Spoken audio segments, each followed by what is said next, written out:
Assalamualaikum warahmatullahi wabarakatuh. Alhamdulillah, puja dan syukur senantiasa kita panjatkan kepada Allah Subhanahu wa Ta'ala yang telah menciptakan manusia, memberikan petunjuk kepadanya berupa Al-Quran, dan kepadanya kita akan dikembalikan pada satu saat yang tidak ada keraguan di dalamnya. Maka salat dan salam semoga tercurah dan terlimpahkan kepada baginda Nabi besar Muhammad sallallahu alaihi wasallam, dan kita berharap ketika kita kembali kepada Allah Subhanahu wa taala maka kita termasuk orang-orang yang diakui oleh Rasulullah sallallahu alaihi wasallam sebagai bagian daripada umatnya. Teman-teman sekalian yang dirahmati Allah, tentu saja ketika kita dihadirkan, kita disodorkan tentang berita-berita mengenai Baitul Maqdis, tidak sedikit di antara kita yang merasa bingung, merasa kurang referensi, merasa mungkin tidak terlalu banyak informasi tentang kejadian-kejadian yang muncul di Baitul Maqdis. Kenapa bisa muncul? Kok bisa sih kayak gitu? Dan mengenai segala sesuatu yang berkaitan dengannya. Nah, karena itulah teman-teman sekalian, saya pikir baik kiranya kalau saya memberikan sebuah sharing tentang apa yang saya ketahui tentang Baitul Maqdis. Karena saya juga sama teman-teman sekalian seperti orang-orang muslim yang pada umumnya, saya berawal daripada orang-orang yang nggak ngerti tentang Baitul Maqdis. Saya nggak tahu tentang apa yang terjadi di sana. Kenapa sih orang-orang itu senantiasa ada krisis kemanusiaan di situ, ada perang di situ, dan ada segala sesuatu yang kayak nggak damai lah. Padahal kalau misalnya kita lihat itu kan adalah simbol daripada agama-agama yang ada di dunia. Terutama ada 3 agama besar, yaitu adalah Yahudi, Nasrani, dan Islam. Tapi kenapa sih daerah itu tidak kunjung damai dan terus-menerus konflik? Nah, ketika saya nggak ngerti itu, walaupun saya sudah muslim pada saat itu, saya juga punya satu kecenderungan untuk ya tidak ngeh dan tidak aware dan tidak punya keberpihakan mungkin karena saya nggak ngerti apapun. Karena itulah saya coba untuk mencari tahu tentang apa sih yang sebenarnya terjadi di Palestina, apa yang terjadi di Baitul Maqdis, dan termasuk kita akan coba menyampaikan juga term apa sih yang paling tepat untuk membicarakan masalah yang ada di sana. Maka teman-teman sekalian, sebelumnya saya pengen kasih tahu dulu bahwa ini adalah satu materi yang pernah saya buat sekitar tahun 2010, dan materi ini sedikit banyak merangkum apa yang terjadi di daerah Baitul Maqdis. Teman-teman tahu ya bahwa di Palestina yang sekarang teman-teman kenal itu ada 2 daerah sebenarnya. Yang pertama adalah daerah West Bank atau tepi barat Sungai Yordan yang itu cenderung lebih aman, dan satu lagi adalah wilayah yang namanya Gaza. Yang teman-teman tahu bahwa Gaza itu sekarang dipimpin oleh yang namanya Hamas gitu ya. Nah, setelah itu 2 itu sendiri kan adanya di daerah yang namanya Israel, kita tahu. Nah, kita nggak apa-apa, kita punya pandangan dulu tentang itu, tapi saya akan sedikit sharing ini, insya Allah nanti akan membuat teman-teman paham tentang gambaran besarnya seperti apa. Dan teman-teman juga tahu bahwa Gaza ini kan kayak the world largest prison. Kenapa? Karena Gaza ini sendiri itu kayak satu daerah yang nempel di Mesir. Jadi perbatasan sebelah mana tuh ya? Timur, selatan, barat daya. Jadi barat dayanya itu berbatasan dengan Mesir. Jadi disitulah ada pintu yang namanya pintu Rafah, dan selain pintu Rafah itu, selain itu ada 7 pintu yang lain lagi yang memang langsung berbatasan dengan Israel. Sementara yang sebelah barat itu dia berbatasan dengan Laut Mediterania. Jadi memang Gaza ini ketutup dari manapun.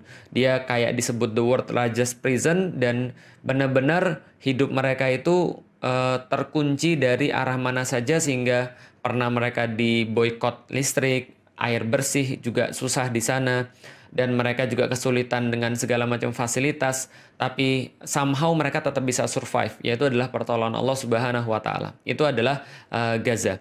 Dan Gaza ini sendiri terletak di satu wilayah lagi yang dikenal sama orang-orang disebut dengan Palestina. Jadi Palestina ini apa nanti juga akan kita jelasin, dan di situ ada satu kota yang sangat penting bagi 3 agama yang disebut dengan bahasa internasional sebagai Yerusalem. Kalau orang-orang muslim mungkin lebih mengenalnya dengan nama Al-Quds gitu ya. Jadi Al-Quds, atau orang-orang yang di internasional menyebut Yerusalem. Daerah ini semuanya, ini adalah daerah memang daerah suci terhadap 3 agama. Pertama, agama Yahudi, mereka menganggapnya ini adalah agama yang suci. Karena kenapa? Karena ini yang disebut dengan tanah terjanji bagi mereka yang mereka ambil daripada kitab-kitab suci mereka. Jadi ini adalah tanah terjanji yang dijanjikan oleh Tuhan kepada orang-orang Yahudi atau Bani Israel. Sedangkan bagi orang-orang Kristen atau orang-orang Nasrani, ini juga menjadi tempat yang suci bagi mereka karena disinilah letak Yesus mengadakan perjamuan terakhir sebelum dikhianati oleh Yudas Iskariot. Itu kepercayaan mereka. Dan disinilah juga ada tempat yang namanya Bukit Golgota yang mereka yakini sebagai tempat penyaliban Yesus Kristus. Walaupun tentu orang Muslim keyakinannya berbeda. Tapi ya kita cuma cerita kenapa sih tempat ini jadi sebuah tempat yang disucikan oleh 3 agama. Yang pertama adalah karena orang-orang Yahudi menganggapnya sebagai tanah terjanji. Yang kedua, orang-orang Kristen atau orang-orang Nasrani menganggap ini adalah sebagai tempat yang merupakan tempat terakhir perjanjian Yesus. Perjamuan terakhir Yesus. Lalu juga tempat disalibnya Yesus Kristus. Sedangkan bagi orang Muslim, kita sudah tahu bahwa tempat ini menjadi kiblat pertama kaum muslim, yaitu adalah Masjidil Aqsa itu sendiri. Maka di dalam Al-Quran Allah mengabadikan semuanya ini, betapa penting kaum muslim ini terhadap daerah yang kita sebut tadi dengan sebuah ayat yang disampaikan oleh Allah dalam surat Al-Isra. Subhanalladzi asra bi abdihi lailam minal masjidil haram ilal masjidil aqsal ladzi barakna haulahu. Jadi Maha Suci Allah yang telah memperjalankan hambanya pada malam hari dari Masjidil Haram kepada Masjidil Aqsa yang telah diberkahi sekelilingnya. Dan Rasulullah sendiri berpesan kepada kaum muslimin, kalau kalian itu jangan bersusah-susah untuk pergi kecuali ke 3 tempat, yaitu adalah Masjidil Haram, Masjid Nabawi, dan Masjidil Aqsa. Dan dalam banyak hadis-hadis yang lainnya, Rasulullah Shallallahu Alaihi Wasallam senantiasa menggarisbawahi pentingnya, indahnya, bagusnya, berartinya Masjidil Aqsa bagi kaum muslimin. Maka ini adalah menjadi sebuah tempat yang sangat penting bagi 3 agama di dunia. Khususnya di satu kompleks yang namanya Kompleks Masjidil Aqsa atau Haikal Sulaiman dalam pandangan orang-orang Yahudi. Jadi gini ceritanya teman-teman sekalian. Nah, ini tentang term ya, tentang sebuah istilah. Kalau kita biasa menyebut Masjidil Aqsa, itu adalah berdasarkan Al-Quran. Subhanalladzi asra bi abdihi lailam minal masjidil haram ilal masjidil aqsa. Jadi Maha Suci Allah yang telah memperjalankan hambanya di malam hari dari Masjidil Haram kepada Masjidil Aqsa. Maka Masjidil Aqsa itu adalah satu tempat yang dinamakan Kompleks Al-Aqsa. Jadi Kompleks Masjidil Aqsa. Kenapa dikatakan kompleks? Karena memang pada saat itu bentuknya bukan kayak sekarang. Jadi bentuknya cuma sebidang tanah, dan sebidang tanah itu disebut dengan Masjidil Aqsa. Dan memang ya salahnya orang Indonesia adalah karena mereka tuh kalau bicara tentang masjid itu harus kayak ada bangunannya, harus ada kubahnya, harus ada bintang dan bulannya. Enggak sih sebenarnya. Ciri-ciri masjid atau syarat-syarat masjid itu sebenarnya cuma 3. Pertama adalah dia punya tempat, jadi satu tempat tertentu. Yang kedua adalah dia punya batas, gitu ya. Jadi batas-batas yang dikatakan masjid, sehingga kalau orang berada di dalamnya berarti berlakulah hukum-hukum masjid. Yang ketiga adalah dia punya kiblat. Itu aja sih. Maka sebidang tanah itulah yang disebut dengan Masjidil Aqsa. Bukan seperti yang salah duga oleh beberapa orang-orang pada zaman sekarang. Oh, Masjidil Aqsa itu ya Ustadz ya, yang ada kubah emasnya. Bukan, itu kubah as-sakhra atau kubah batu. Karena Umar bin Khattab ketika pergi ke sana, dia melihat ada satu tempat dan ada batu di sana, dan dia berkata inilah tempat Rasulullah Shallallahu Alaihi Wasallam Mi'raj ke Sidratul Muntaha. Maka dibuatkan kubah di situ, maka dinamakan kubah yang melindungi batu atau kubah yang di bawahnya ada batu. Itu kubah sakhra yang berwarna emas. Sedangkan ada tempat lagi yang di depannya kubah sakhra. Itu ada satu masjid yang kubahnya warnanya abu-abu gitu ya. Itu juga bukan Masjidil Aqsa, tapi namanya adalah Masjid Kibli atau Masjid Kiblat. Dan yang dinamakan Masjidil Aqsa kalau gitu apa? Yang dinamakan Masjidil Aqsa adalah ya satu kota itu, satu kompleks itu yang dinamakan dengan Masjidil Aqsa. Di situ sendiri ada banyak sekali kubah-kubah, ada banyak sekali bangunan-bangunan, ada banyak sekali tempat wudhu dan seterusnya. Maka inilah yang disebut dengan Masjidil Aqsa. Sedangkan orang-orang Yahudi itu menganggap itu adalah Haikal Sulaiman. Dan Haikal Sulaiman ini memang sudah hancur sih. Nanti kita akan jelaskan. Tapi masih ada satu tembok yang tersisa daripada Haikal Sulaiman itu, yang mereka sebut dengan tembok ratapan, yaitu adalah tembok kira-kira di sebelah barat daripada Masjidil Aqsa, atau sebelah barat daripada kompleks Al-Aqsa ini. Dan memang kompleks Al-Aqsa ini kita sudah tahu adalah kompleks yang sangat ancient, kompleks yang sangat kuno, yang memang disucikan oleh 3 agama. Nah, jadi sekarang teman-teman sudah tahu ya, kenapa sih Masjidil Aqsa itu disucikan oleh 3 agama. Pertama oleh orang-orang Yahudi, yang kedua adalah oleh orang-orang Nasrani, yang ketiga adalah oleh orang-orang Muslim. Nah, sekarang kita coba cerita dulu kok bisa sih orang-orang Yahudi itu masuk ke sana, dan kok bisa sih orang-orang Yahudi itu ya juga keluar dari sana. Pertama-tama teman-teman sekalian tahu bahwa Yahudi itu dulunya dikenal dengan nama Bani Israel. Jadi Bani Israel ini adalah keturunannya Nabi Yakub alaihi salam. Jadi Nabi Yakub sendiri itu bergelar Israel, yang artinya adalah kekasih Allah, dan dia punya 12 anak. Salah satunya teman-teman pasti sudah tahu. Jadi ada 12 anak dari 4 istri. Jadi dari 4 istri ada 12 anak. Yang teman-teman pasti kenal adalah Nabi Yusuf. Itu adalah anak daripada Nabi Yakub. Nabi Yusuf dan 11 saudaranya yang lain, itu mereka yang disebut dengan Bani Israel. Dan kita sudah tahu juga, Yusuf itu nanti menjadi bendahara Mesir, lalu kemudian orang-orang Bani Israel nanti masuk ke Mesir, lalu beranak pinak di sana. Singkat cerita, kemudian mereka diperbudak oleh Fir'aun, lalu Fir'aun itu didatengin oleh Nabi Musa dan Harun. Maka Nabi Musa dan Harun itu ngajak mereka pergi dari Mesir untuk menuju ke satu tempat yang dijanjikan oleh Allah Subhanahu wa Ta'ala. Dan kita sudah tahu juga di dalam Al-Quran, ketika Nabi Musa itu datang ke sana, ke tempat itu, bertemu dengan orang-orang yang orang-orang itu kasar, gede. Inilah yang dinamakan dengan orang-orang Filistin. Jadi orang-orang yang memang asli di situ, orang Filistin. Maka kita kenal sekarang namanya daerah Filistin atau Palestina. Tapi orang-orang Yahudi kan nggak mau masuk. Allah katakan di dalam Al-Quran, mereka malah ngece. Mereka malah berbuat sesuatu yang tidak pantas kepada Nabi Musa. Sampai mereka menyakiti Nabi Musa. Gitu kan ya. Sampai Nabi Musa berkata, "Lima tu'zunani," gitu kan ya. Kenapa engkau menyakiti aku? Dengan apa? Ya memaksiati Nabi Musa. Tidak mengindahkan perintah Allah yang dibawa oleh Nabi Musa. Lalu kemudian mereka ogah-ogahan ikut Nabi Musa. Padahal Nabi Musa sudah menunjukkan mereka banyak sekali mukjizat dan sudah mengurus mereka. Tapi ketika mereka diminta untuk berperang, masuk ke dalam daerah yang sudah dijanjikan oleh Allah Subhanahu wa Ta'ala, mereka malah bilang, "Enggak deh, makasih, kami enggak mau ikut-ikutan. Kami ngeri ngelihat orang-orang yang ada di sana. Udah kamu aja yang perang sama Tuhanmu. Kami nggak mau ikut-ikutan. Kami di sini duduk-duduk aja lah." Nah, karena itulah Allah murka kepada mereka dan Allah menyesatkan mereka sebanyak 4 masa. Mereka nggak bisa masuk ke sana. Dan mereka bisa masuk ketika zamannya nanti Yusha bin Nun yang melanjutkan pengurusan terhadap Bani Israel setelah Nabi Musa dan Nabi Harun.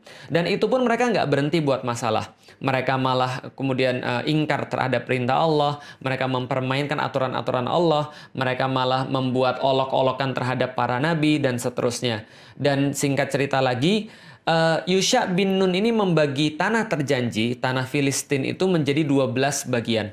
Yaitu adalah merujuk pada 12 Bani Israel atau 12 anak-anak Nabi Yakub.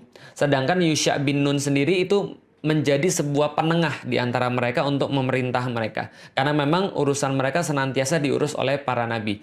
Tapi ya itulah, bukan Yahudi kalau enggak bikin masalah. Mereka bikin masalah lagi. Mereka terpecah lagi, ribut lagi, dan akhirnya terbagi 2 wilayah. Wilayah pertama itu ada kerajaan Israel yang ada di utara. Wilayah kedua namanya kerajaan Yehuda yang ada di sebelah selatan. Jadi kalau misalnya kerajaan Israel ini mereka punya ibu kota namanya Samaria. Sedangkan ibu kotanya kerajaan Yehuda itu ibu kotanya Yerusalem. Seperti yang sudah kita tahu dan kita sudah ceritakan tadi. Dan ini mereka terus-menerus berselisih dan konflik satu sama lain. Terus-menerus konflik sampai akhirnya ada satu kerajaan namanya kerajaan Assyria itu menaklukkan kerajaan Israel yang ada di utara. Nah, ini saya sudah ringkaskan, dan ini nanti insya Allah tulisan ini akan saya berikan pada teman-teman sekalian, karena saya udah ngeringkasin beberapa tentang beberapa sejarah tentang Israel. Nah, jadi teman-teman sekalian, pada tahun 722, ini kerajaan Assyria 722 sebelum Masehi ya. Kerajaan Assyria ini menaklukkan wilayah bagian utara, yaitu adalah kerajaan Israel. Dan ketika dia mau menaklukkan kerajaan Yehuda, maka kerajaan Assyria ini keburu ditaklukkan sama kerajaan Babilonia. Jadi diserang sama kerajaan Babilonia yang rajanya sangat terkenal, namanya Nebukadnezar gitu kan ya. Bukhtanasir kalau dalam bahasa Arabnya. Nah, lalu kemudian Nebukadnezar ini melakukan juga penaklukan terhadap kerajaan Yehuda pada tahun 597. Dan pada tahun berikutnya, 596 sebelum Masehi, maka Haikal Sulaiman itu dihancurkan. Jadi kompleks Masjidil Aqsa itu yang sudah dibuat haikal sama Nabi Sulaiman itu dihancurkan sama orang-orang Babilonia, Nebukadnezar. Dan setelah itu orang-orang Yahudi itu dibawa ke Babilonia semuanya. Disitulah banyak sekali orang-orang Yahudi yang hilang. Kenapa? Ada yang terbunuh, ada yang dibawa sebagai budak pergi ke Babilonia, dan mereka di sana cukup lama sampai akhirnya kerajaan Babilonia dikalahin oleh kerajaan Persia. Nah, jadi kerajaan Persia pada tahun 539 menyerbu Babilonia, lalu kemudian Raja Cyrus ini mengembalikan orang-orang Yahudi ke daerah mereka dan mempersilahkan mereka untuk membangun kembali Haikal Sulaiman yang diselesaikan pada tahun 516 sebelum Masehi, pada masa pemerintahannya Darius Agung. Nah, jadi ini terus-menerus kemudian dilakukan, tapi nggak berhenti sampai di situ. Orang-orang Yahudi tetap lagi kemudian bikin masalah sampai akhirnya Romawi yang menguasai mereka, dan ketika Romawi menguasai mereka itu, Titus pada tahun 70 Masehi itu meratakan kembali Haikal Sulaiman.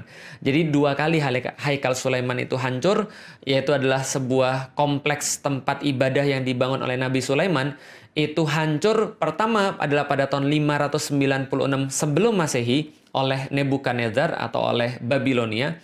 Yang kedua oleh Titus pada tahun 70 Masehi. Ini juga diratakan kembali. Jadi ini nggak ada urusan dengan kaum muslimin. Dan kembali lagi setelah ini mereka diusir semua dari tanah terjanji itu.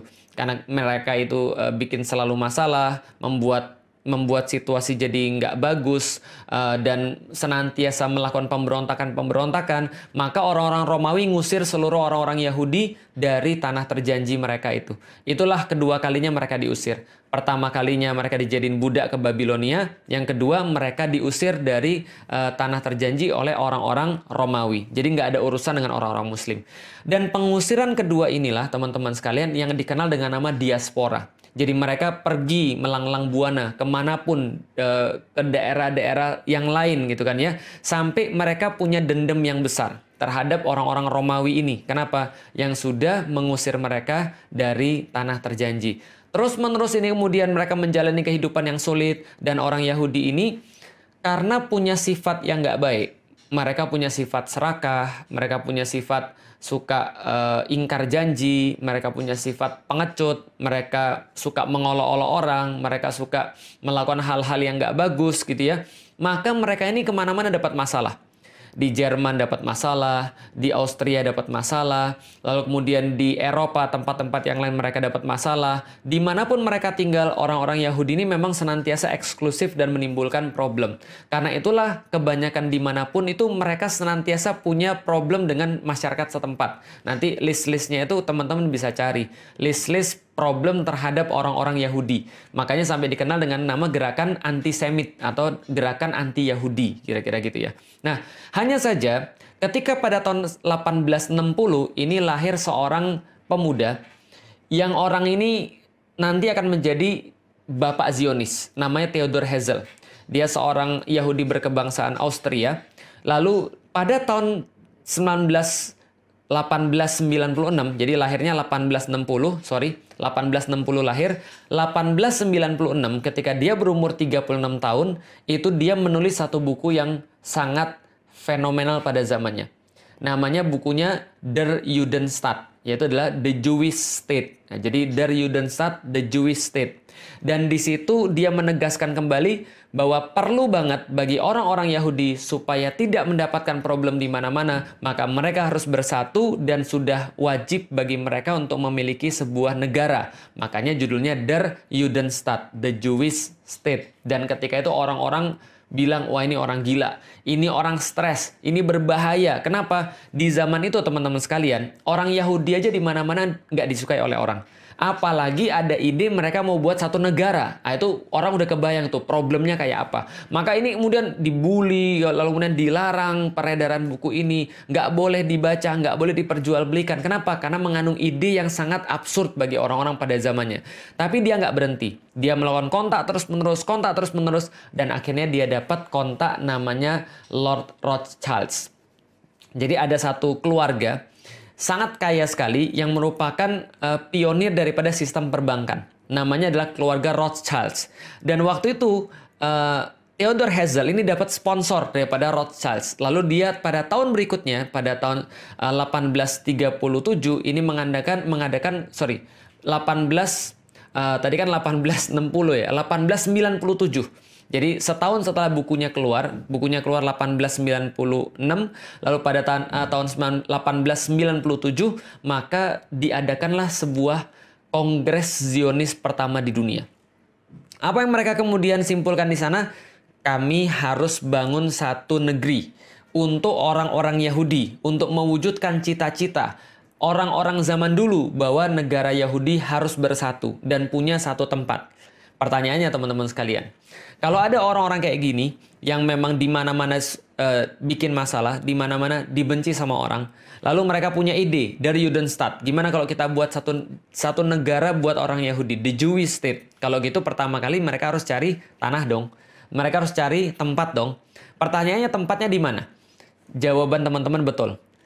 Kalau ada orang Yahudi yang mau nyari tempat untuk dijadikan sebuah negara, karena mereka pikir bahwa negara itu adalah sesuatu yang harus mereka punya untuk mewujudkan cita-cita mereka di masa yang lalu, maka pastilah mereka akan cari tanah yang berhubungan dengan sejarah mereka. Maka mereka fix. Ketika Kongres Zionis itu, mereka mengatakan kami mau punya tanah, yaitu adalah tanah yang dijanjikan oleh Tuhan bagi kami. Ironis memang, mereka disuruh masuk, mereka nggak mau. Mereka sudah masuk, mereka bikin masalah, diusir sekali oleh kerajaan Babilonia di bawah Nebukadnezar, lalu mereka balik lagi, buat lagi Haikal Sulaiman, dihancurin lagi yang kedua oleh Titus Romawi gara-gara kelakuan mereka juga. Lalu kemudian diusir kemana-mana dan mereka nggak bisa balik lagi ke sana untuk melakukan ibadah sesuai dengan keyakinan mereka. Tapi ketika mereka disuruh milih, mereka milih tempat itu lagi. Karena kenapa? Ya karena mereka merasa itu kaitan dengan sejarah mereka. Padahal mereka sudah mengabaikan tempat itu in the first place untuk di awal kalinya, gitu kan ya. Nah ini mereka kemudian mau balik lagi ke tanah terjanji. Mereka bilang balik ke tanah Zion, balik ke tanah terjanji mereka, yaitu adalah tanah yang disebut dengan tanah Palestina. Pertanyaannya, siapa penguasa tanah Palestina pada saat itu? Siapa penguasa tanah Baitul Maqdis pada saat itu? By the way, teman-teman sekalian, tadi kita sudah sampaikan soalan istilah. Masjidil Aqsa itu disebut dengan Baitul Maqdis sendiri. Jadi Masjidil Aqsa yang kotak itu adalah Baitul Maqdis sendiri ketika dikatakan oleh Rasulullah Shallallahu Alaihi Wasallam. Kompleks Masjidil Aqsa itu dalam istilah Rasulullah, dalam istilah hadis adalah Baitul Maqdis. Kota Yerusalem sendiri dalam istilah hadis juga disebut dengan Baitul Maqdis. Dan tanah yang terjanji itu atau Ardul Mubarakah atau Ardul Muqaddas atau Ardul Muqaddasah itu adalah juga disebut dengan Baitul Maqdis. Jadi Baitul Maqdis itu ada tiga istilah. Pertama adalah istilah untuk kompleks masjidnya. Yang kedua adalah istilah untuk kota Yerusalemnya. Yang ketiga adalah untuk wilayah yang lebih besar yang dinamakan dengan bumi yang diberkahi atau bumi yang disucikan itu. Nah maka ini yang mereka pengen untuk mereka masuk ke sana. Siapa yang saat itu memiliki Baitul Maqdis atau tanah yang terjanji yang menurut orang Yahudi pengen mereka jadikan sebagai the Jewish state itu, yang memiliki adalah orang Muslim yang pada saat itu bersatu dalam satu kepemimpinan besar yang dinamakan dengan Khilafah Utsmani. Nah, pemimpin Khilafah Utsmani pada saat itu namanya adalah Abdul Hamid II. Maka datanglah orang-orang Zionis kepada Abdul Hamid II untuk meminta izin. Mereka ingin mendirikan pemukiman untuk orang-orang Yahudi yang akan jadi cikal bakal negara Yahudi. Bagaimana kemudian respon daripada Abdul Hamid? Maka mereka datang kepada pemilik tanah terjanji yang mereka inginkan sebagai tempat pendirian negara Yahudi, yaitu adalah khalifah kaum muslim. Khalifah daripada kekhilafan Utsmani yang pada saat itu adalah Sultan Abdul Hamid II. Maka apa respon daripada Sultan Abdul Hamid kepada Theodor Herzl dan juga kelompoknya? Ini adalah yang bisa kita dapatkan.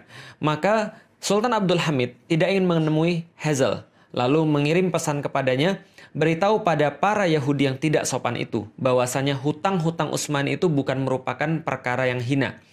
Prancis pun punya hutang dan tidak mempengaruhi mereka. Yerusalem adalah bagian dari tanah kaum muslim sejak Khalifah Umar menerima tanah itu dari Safronius. Dan aku tidak ingin menanggung malu dan beban sejarah dengan menjual tanah suci yang telah diamanahkan itu kepada para Yahudi, lalu mengkhianati amanah dan kepercayaan umat. Yahudi simpan saja harta mereka, sebab Utsmani tidak akan bersembunyi di balik istana-istana yang dibuat dari uang musuh-musuh Islam. Jadi teman-teman sudah tahu juga bahwa Utsmani pada saat itu berada dalam kondisi yang sangat-sangat decline, menurun, hutang-hutangnya banyak dan mereka tidak memiliki cash flow yang baik. Maka orang-orang Yahudi itu datang dengan menawarkan uang untuk mereka, dan itu adalah respons daripada Sultan Abdul Hamid pada 1987. Tapi tentu saja Yahudi tidak akan pernah menyerah gitu kan ya, ketika mereka 1897 maaf. Jadi Yahudi tidak akan menyerah. Maka dia datang lagi pada tahun 1901 untuk menawarkan lagi kepada Utsmani sebuah penawaran yang lumayan bikin ngiler ya teman-teman sekalian ya. Yahudi kembali, maka mereka nggak main-main. Maka mereka menawarkan pada Sultan Abdul Hamid itu sekitar 150 juta pound sterling di masa itu. Nah kalau sekarang itu kira-kira setara dengan 305 triliun ya, triliun rupiah minimal. Lalu kemudian diberikan lagi bonus kalau misalnya Sultan Abdul Hamid mau memberikan beberapa bidang tanah kepada orang-orang Yahudi untuk mendirikan negaranya itu, maka mereka memberikan bonus membangun Universitas Utsmani dan memberikan juga kapal perang kepada orang-orang Utsmani. Karena mereka sudah punya sponsor, kita tahu namanya Lionel Walter Rothschild atau yang dikenal dengan Sir Lord Rothschild itu. Maka kemudian Abdul Hamid berkata lagi kepada Herzl yang menawarkan tawaran-tawaran itu tadi. Nasihati Dr. Herzl, jangan sekali-kali meneruskan proyek itu. Aku tidak bisa berikan tanah itu karena tanah itu bukan milikku. Tanah itu milik umat muslim yang telah berjihad dan menyiraminya dengan darah mereka. Yahudi silahkan simpan uang mereka. Lalu kemudian Abdul Hamid melanjutkan, jika khilafah Islam dimusnahkan pada satu hari, mereka boleh mengambil tanah itu tanpa bayar. Jadi kayak apa ya? Kayak sebuah kedikdayaan gitu ya, sebuah kemuliaan, sebuah izah. Jadi pokoknya selama ada khilafah, selama aku masih ada dan selama kaum muslim itu punya kekuatan, kalian nggak bakal bisa. Tapi kalau saya ini sudah nggak ada, ambil gratis aja. Seolah-olah ya Abdul Hamid mungkin nggak akan berpikir bahwa sebentar lagi khilafah itu ya tidak akan ada di muka bumi, sehingga kaum muslimin tidak memiliki pelindung dan tidak memiliki perisai. Lalu kemudian beliau katakan, akan tetapi selama aku masih hidup, aku lebih rela menusukkan pedang ke dalam tubuhku daripada tanah itu dikhianati dan dipisahkan dari khilafah Islam. Aku tidak akan memulai pemisahan tubuh kami selagi kami masih hidup. Jadi itu adalah jawaban final yang diberikan oleh Abdul Hamid kepada Federasi Zionis. Nah, setelah itu Zionis nggak pernah datang lagi. Tapi walaupun miswab, setelah Abdul Hamid menolak mereka itu, walaupun miswab, siapa yang merancang Perang Dunia Pertama ini, tapi yang jelas setelah selesai Perang Dunia Pertama ini, keuntungan yang didapat paling besar adalah keuntungan bagi orang-orang Yahudi. Jadi apa yang terjadi? Tahun 1914 muncul perang. Pada saat itu ada blok sekutu melawan blok sentral. Blok sekutu itu diketuai oleh Inggris dan Prancis. Blok sentral itu diketuai oleh Jerman. Dan pada saat itu teman-teman sekalian, Khilafah Utsmani itu berada bareng dengan blok sentral. Loh kok bisa jadi barang blok sentral berada sama Jerman? Itulah satu misteri yang sampai sekarang orang-orang juga heran. Kenapa Utsmani tidak mempertahankan netralitasnya, justru malah gabung sama blok Jerman.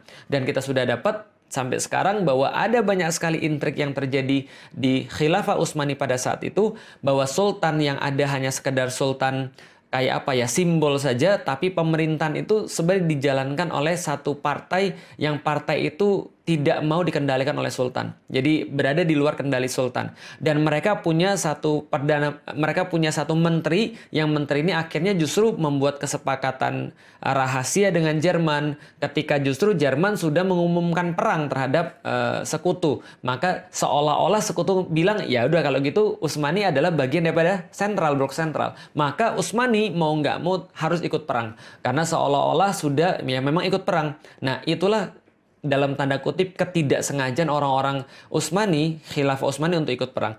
Dan hasilnya sudah kita ketahui, berakhir pada tahun 1916 dimenangkan oleh pasukan sekutu, dan saat itu seluruh yang kalah itu harus menanggung pembiayaan perang dan sekaligus kerugian perang.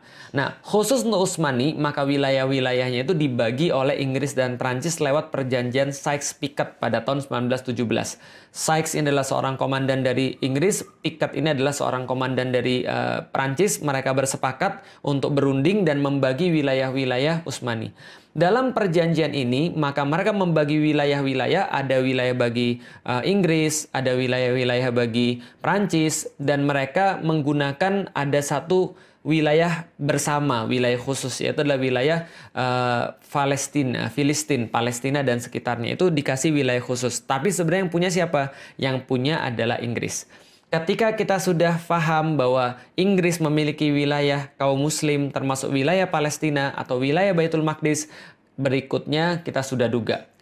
Lord Rothschild langsung nulis surat permintaan kepada pemerintah Inggris, lalu direspon oleh Menteri Luar Negeri Inggris yang pada saat itu dijabat oleh Lord Balfour, jadi Arthur James Balfour. Maka Arthur James Balfour itu mengeluarkan satu deklarasi yang kita kenal dengan nama Deklarasi Balfour. Nah, jadi Deklarasi Balfour ini dikeluarkan pada tanggal 2 November 1917, yaitu adalah kata-kata kira-kira begini. Dear Lord Rothschild, I have much pleasure in conveying to you on behalf of His Majesty Government the following declaration of sympathy with Jewish Zionist aspiration, which has been submitted to and approved by the Cabinet. His Majesty Government view with favor the establishment in Palestine of a national home for the Jewish people and will use their best endeavors to facilitate the achievement of this object. It being clearly understood that nothing shall be done which may prejudice the civil and religious rights of existing non-Jewish communities in Palestine, or the rights and political status enjoyed by Jews in any other country. I should be grateful if you would bring this declaration to the knowledge of the Zionist Federation. Jadi pertama kali yang memberikan tanah itu kepada orang-orang Yahudi adalah Inggris. Dan Inggris memperkuat ini lewat diterbitkannya Mandate for Palestine. Pada tahun 1922, Inggris yang pada saat itu mengetuai Liga Bangsa-Bangsa atau League of Nations ini memberikan Mandate for Palestine untuk menjadikan legitimasi bagi orang-orang Yahudi untuk pindah ke tanah terjanji versi mereka dan mendirikan negara Yahudi. Nah, seperti yang sudah kita duga, sejak tahun 1920, 1921, 22 sampai dengan 1939, sampai dengan 1940 dan seterusnya, itu puluhan ribu, bahkan ratusan ribu atau lebih besar lagi, jutaan orang itu pindah untuk menuju kepada tanah terjanji. Yaitu adalah tanah yang diberikan oleh Inggris kepada orang-orang Yahudi. Dan apa yang kemudian berikutnya terjadi? 29 November 1947, pasca Perang Dunia Kedua, di mana pemimpin dunia sekarang sudah berganti, awalnya adalah Inggris berganti menjadi Amerika, maka Amerika mengubah dari Liga Bangsa-Bangsa, daripada League of Nations menjadi United Nations, menjadi Persekutuan Bangsa-Bangsa, PBB. Maka PBB inilah yang akhirnya seolah-olah menjadi penengah untuk menyelesaikan konflik yang ada di Palestina. Mereka bilang, kalau gitu kita bagi dua aja. Ini perampokan yang sangat luar biasa. Penjajahan yang di awal diamini oleh PBB adalah penjajahan atas negeri Palestina, penjajahan atas negeri Baitul Maqdis. Kenapa? Karena mereka langsung membagi wilayah menjadi dua, ada wilayah Israel yaitu ada 55% daripada tanah Palestina, sedangkan 45% diberikan kepada orang-orang Arab. Itu adalah usulan daripada PBB, namanya UN Partition. Partisi yang diberikan oleh PBB pada tahun 1947 tanggal 29 November. Nah, ini adalah satu penjajahan dan satu perampokan yang besar. Menindaklanjutin itu semuanya, orang-orang Israel kemudian mendirikan negara Yahudi. Jadi Israel Declaration on a Jewish State. Jadi mereka akhirnya memenuhi apa yang mereka inginkan. Mereka bentuk Der Judenstaat pada tanggal 14 Mei 1948, di mana Perdana Menteri pertamanya adalah David Ben Gurion. Maka pada tanggal itu didirikan negara Yahudi, negara Israel, dan sekaligus menjadikan Palestina stateless. Menjadikan Palestina itu tidak punya negeri, tidak punya hak sebagai manusia. Karena itulah apapun yang mereka lakukan senantiasa pasti mereka yang salah. Kenapa? Karena mereka tidak diakui oleh hukum internasional. Yang diakui adalah Israel oleh PBB. Siapa yang memerintahkan? Amerika. Dari sini teman-teman sudah tahu bahwa siapa bapaknya Israel atau negara Israel laknatullah itu, siapa yang kemudian menjadi bapak daripada negara penjajah yang bengis itu? Yang menjadi bapaknya adalah Inggris. Yang menjadi ibunya siapa? Yang menjadi ibunya adalah Amerika. Lalu siapa yang menjadi bidannya? Bidannya adalah PBB. Sehingga kalau kita tahu semua itu, nggak mungkin Inggris, nggak mungkin Amerika, nggak mungkin PBB akan menguntungkan bagi orang-orang yang terjajah di Palestina. Pasti mereka akan menguntungkan anak mereka yang mereka lahirkan, yaitu Israel itu tadi. Jadi kalau berharap pada mereka ya, itu sama aja kayak Anda berharap mimpi di siang bolong kan gitu kan ya. Nah, setelah itu kemudian banyak sekali kemudian protes daripada orang-orang Arab pada saat itu dengan keberadaan Israel, lalu diakhiri dengan perang 6 hari. Perang 6 hari ini secara ajaib keroyokan daripada Syria, Irak, Yordan, Saudi, Mesir itu dimenangkan oleh orang-orang Israel secara ajaib. Tapi yang terjadi sebenarnya adalah ya pengkhianatan kaum muslimin, pengkhianatan penguasa-penguasa negeri kaum muslimin. Mereka seolah-olah ingin mengenyahkan Israel, tapi sebenarnya mereka hanya punya kepentingan masing-masing. Pengkhianatan penguasa Mesir, pengkhianatan penguasa Yordan, dan seterusnya. Sehingga waktu itu justru orang-orang Israel mengukuhkan satu mitos bahwa mereka itu tidak pernah terkalahkan. Kaum muslimin hancur, dan kemudian seolah-olah Israel tidak tersentuh, dan menjadilah kita seperti sekarang. Nah, teman-teman bisa lihat, ini adalah wilayah pada tahun 1946. Jadi yang paling kiri itu adalah ketika PBB belum mengumumkan, sebelum PBB mengumumkan berdirinya negara Israel, itu yang warna putih adalah pemukimannya orang-orang Israel. Lalu yang di sebelahnya adalah wilayah tahun 1947 ketika PBB mengumumkan berdirinya negara Israel. Perampokan terbesar. Lalu kemudian sebelah kanannya lagi wilayah setelah tahun 1967. Setelah perang 6 hari yang direkayasa tadi dan pengkhianatan para penguasa-penguasa muslim terhadap umat muslim sendiri di seluruh dunia. Dan yang sebelah kanan adalah tahun 2000. Setelah resolusi-resolusi PBB, perjanjian-perjanjian yang berusaha dibuat yang kayaknya menguntungkan selalu bagi orang-orang Yahudi Israel, dan mereka juga senantiasa untuk mengingkarinya, janji lalu berkhianat, ya kita sudah tahu seperti apa kelakuan mereka dari dulu. Setelah perjanjian-perjanjian damai itu, wilayah kaum muslimin semakin berkurang dan wilayah mereka terus bertambah. Itu yang terakhir tahun 2000. Tahun 2020, 2021 lebih parah lagi daripada semuanya itu. Makanya kemarin yang memicu keributan adalah ketika daerah Sheikh Jarrah itu kemudian diambil oleh orang-orang Israel dengan sekendak hati, tanpa ada hukum. Ya memang nggak ada hukum di situ. Kenapa nggak ada hukum? Karena orang-orang Palestina itu nggak punya negara. Orang-orang Muslim yang ada di situ itu stateless. Mereka nggak punya negara, nggak punya hukum yang bisa melindungi mereka. Maka apapun yang mereka lakukan senantiasa salah. Nah, yang pengen kita sampaikan adalah teman-teman sekalian, setelah PBB itu mengumumkan berdirinya negara Israel, maka pembantaian demi pembantaian dilakukan atas nama hukum. dan hilangnya nyawa, meregangnya nyawa orang-orang yang ada di Palestina, yang ada di Baitul Maqdis, yang mereka adalah Muslim, dan itu tidak dianggap sebagai kejahatan kemanusiaan. Kenapa? Karena bagi orang-orang yang ada di PBB, bahkan orang-orang di Palestina itu bukan manusia. Kenapa? Karena mereka tidak diakui sebagai manusia. Stateless, mereka tidak punya negara, sehingga mereka tidak bisa untuk dibela secara hukum. Kenapa? Karena mereka stateless. Karena kenapa? Karena Israel yang diakui sebagai satu-satunya negara. Maka kemarin ketika saya mendengar ada orang-orang bilang, itu peta Palestina dihapus dari Google. Sejak kapan Google memakai peta Palestina? Sejak kapan Google mencantumkan Palestina sebagai sebuah negara? Mereka nggak diakui. Kenapa nggak diakui? Karena secara hukum dunia, itu bukan sebuah negara. Yang negara cuma Israel. Maka kita lihat sekarang Israel cuma yang dicantumkan di peta. Karena memang yang diakui sebagai negara adalah dia. Siapa yang ngakui negara? PBB.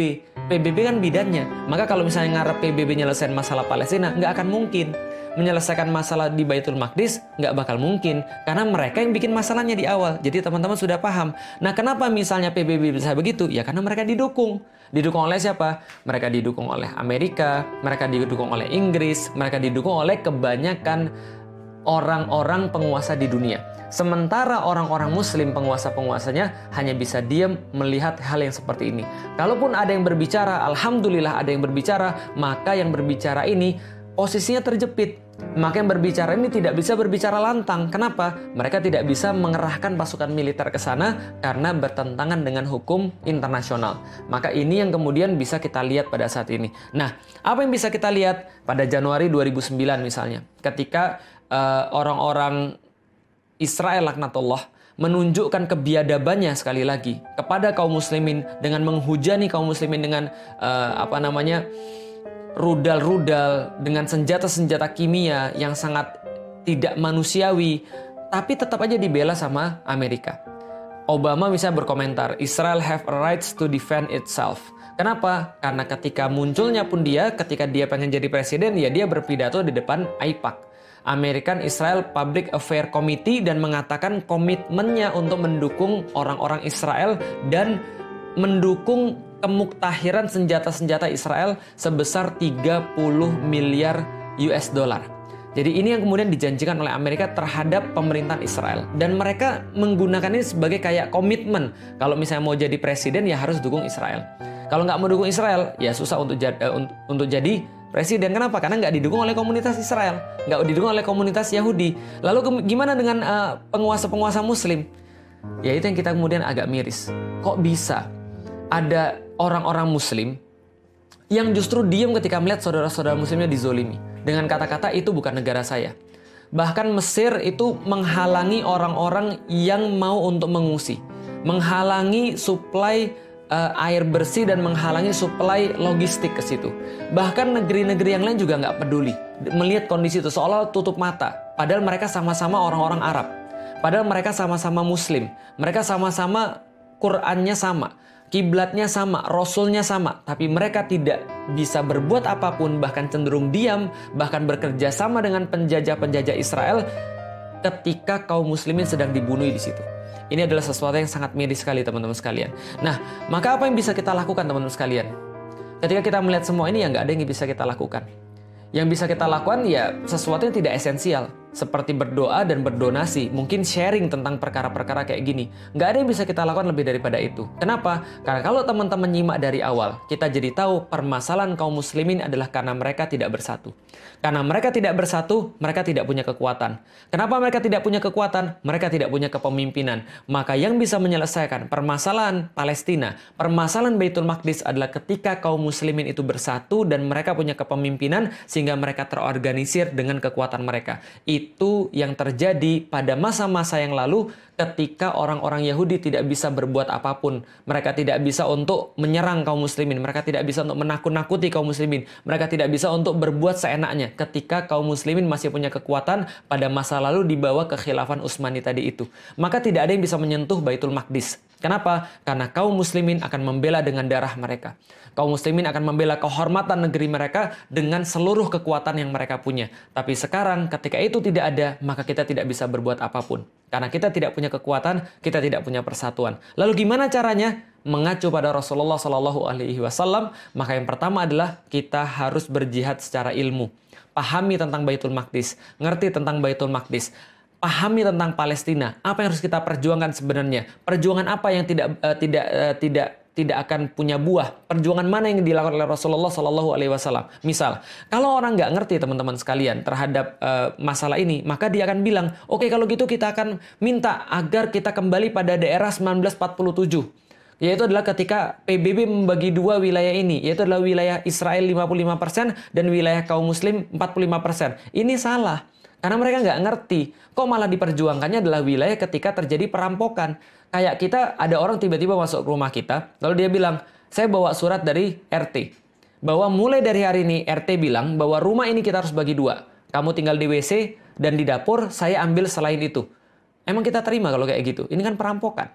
Ini kan penjajahan. Kok kita malah terima yang kayak gitu? Kok malah kaum muslimin menyerunya pada wilayah 1947? Kita nggak mau. Kita nggak mau wilayah 1947. Kita nggak mau wilayah 1967. Apalagi setelah Perang 6 Hari. Kita nggak mau wilayah yang sekarang. Dan bahkan kita nggak mau wilayah sebelum UN mengatakan partisi, yaitu adalah wilayah tahun 1946. Kita juga nggak mau. Yang kita mau apa? Itu adalah wilayah kaum muslimin. Penjajah harusnya dienyahkan. Orang yang merampok harusnya nggak boleh di situ.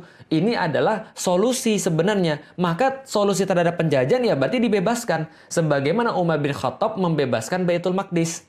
Sebagaimana Salahuddin Al-Ayyubi membebaskan Baitul Maqdis. Jadi penjajah itu bukan negosiasi. Tapi penjajah itu harusnya diusir. Sebagaimana penjajah Belanda itu diusir dari Nusantara. Bukan bernegosiasi, gitu loh maksudnya. Nah, maka kita harus kemudian yang pertama adalah jihad ilmu. Dan Rasulullah Shallallahu Alaihi Wasallam mencontohkan bahwa ini dilakukan sepanjang 14 tahun. Setelah itu, Rasulullah melakukan jihad negosiasi atau jihad politik yang dilakukan oleh Rasulullah sepanjang 2 tahun. Mengirimkan surat-surat, bernegosiasi dengan penguasa-penguasa yang ada di Baitul Maqdis, dan seterusnya. Lalu setelah itu baru Rasulullah menempuh jihad militer yang berakhir dengan pembebasan Baitul Maqdis di zamannya Umar bin Khattab pada tahun 638 Masehi. Inilah kemudian yang menjadi sebuah pengetahuan bagi kita yang pengen saya sharing teman-teman sekalian. Jadi teman-teman sekarang ngerti kenapa sih Palestina itu bermasalah. Atau lebih tepatnya istilahnya adalah Baitul Maqdis itu bermasalah. Lalu apa yang bisa kita lakukan untuk menyelesaikan problem Baitul Maqdis secara long term, secara permanen, yaitu adalah membangun kekuatan itu dan membangun persatuan itu dan membangun kepemimpinan itu. Lalu apa yang bisa kita lakukan sekarang?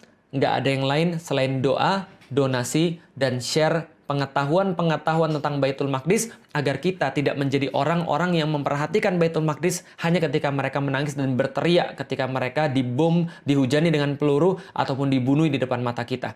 Sehari lagi kita menunda kebangkitan Islam, sama seperti sehari lagi kita memberikan waktu bagi penjajah Zionis biadab itu untuk membunuhi saudara-saudara kita yang ada di Palestina. Karena itulah teman-teman sekalian, ini yang bisa kita lakukan. Berdoa, berdonasi, dan sharing pengetahuan-pengetahuan yang ada di kita semuanya. Dan Allah Subhanahu wa Ta'ala mungkin pada tahun ini memberikan kita sebuah pelajaran yang sangat berarti. Agar kita tuh noleh kepada mereka di tengah-tengah kesibukan kita, itikaf, menikmati sajian-sajian Ramadan. Tapi Allah bilang, lihat loh ada saudara-saudara kalian itu. Yang saudara-saudara kalian itu tertindas, yang saudara-saudara kalian itu terjajah. Mudah bagi Allah untuk membebaskan mereka. Tapi bukan itu ceritanya. Ceritanya adalah bahwa Allah memberikan kesempatan pada kita untuk muncul kesatria-kesatria di antara kita. Memperhatikan mereka. Senantiasa mengisi hati kita dengan Baitul Maqdis, kiblat pertama kita. Supaya besok-besok ketika diperlukan kemudian perjuangan-perjuangan yang lebih besar, maka kita sudah siap dengan ilmu-ilmu dan sakofah kita tentang Baitul Maqdis. Artinya teman-teman sekalian, kalau memang kita merasa sedih, kalau memang kita merasa marah, kalau memang hati kita tercabik-cabik, kita bisa menggunakan apapun yang kita punya. Kalau kita nggak bisa donasi, minimal kita berdoa. Kalau kita bisa berdonasilah dengan harta terbaik yang kita punya. Tapi kalaupun kita sudah melakukan semua itu semua tidak cukup. Melainkan kita harus untuk mempelajari, kita harus untuk mengerti, memahami, dan kemudian menyebarkan sampai orang-orang paham dengan sakofah yang benar tentang Baitul Maqdis hingga kita bisa berpindah kepada tahapan-tahapan selanjutnya. Wallahu a'lam bishawab, teman-teman sekalian, semoga bermanfaat. Assalamualaikum warahmatullahi wabarakatuh.